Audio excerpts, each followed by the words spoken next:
Ce matin-là, j'aurais dû continuer à marcher. J'avais toujours su marcher. Sur la culpabilité, sur les visages, sur les vies. C'est ce que l'argent t'apprend en premier. Mais elle tenait sa fille contre elle. Et pour la première fois depuis 37 ans, mes jambes ont refusé d'obéir. Je suis Alban Naoussi. Et si je te racontais ?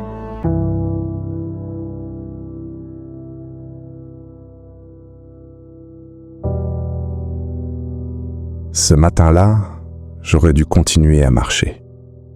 C'est ce que j'avais fait pendant 40 ans. Enjamber la culpabilité comme une flaque, prudemment, sans qu'elle ne tache les chaussures.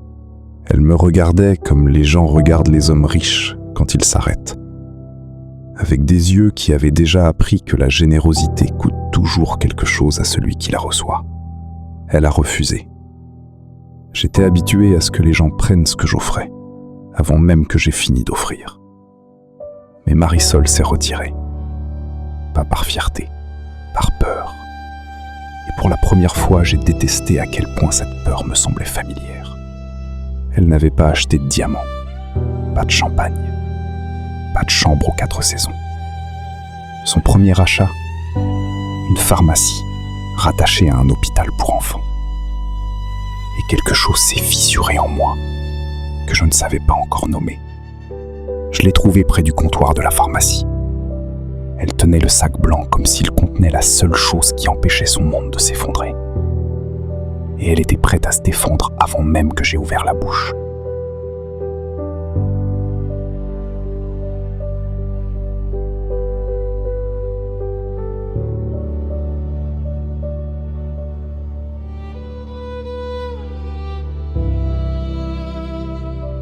Arguments, des chiffres, des avocats.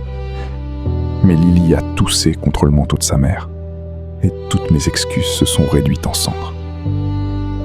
J'ai convoqué le conseil, pas dans la tour, dans l'hôpital, pour qu'il ne puisse pas parler de la souffrance sans qu'elle soit dans la pièce. Elle a dit une phrase, une seule, et elle a brisé quelque chose dans cette pièce que même les meilleurs avocats du monde ne pouvaient pas réparer.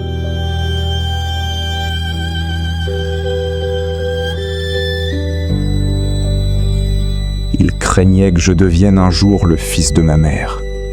Et là, dans les archives, sous le siège d'une empire bâti sur du silence, j'ai compris que mon père ne m'avait pas appris la force, il m'avait appris la peur. J'ai pleuré. Pas la larme qu'on essuie avant que personne ne la voie. J'ai pleuré comme un homme qui pleure la personne qu'il a été, la mère qu'il a perdue, et les années qu'il a passées à confondre le soupçon avec la sagesse. 1 an plus tôt, j'aurais donné une réponse prudente, une réponse façonnée par des avocats. Cette fois, je me suis penché vers le micro, et j'ai dit oui. Elle a couru vers moi dans le couloir. Lily, 7 ans. Elle m'a dit que j'avais l'air effrayé à la télé.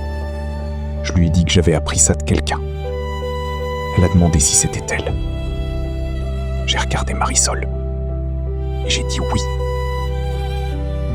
Je l'ai nommée d'après ma mère, pas pour nettoyer le nom de famille, pour dire la vérité. Et cette fois, je n'étais pas seul au ruban.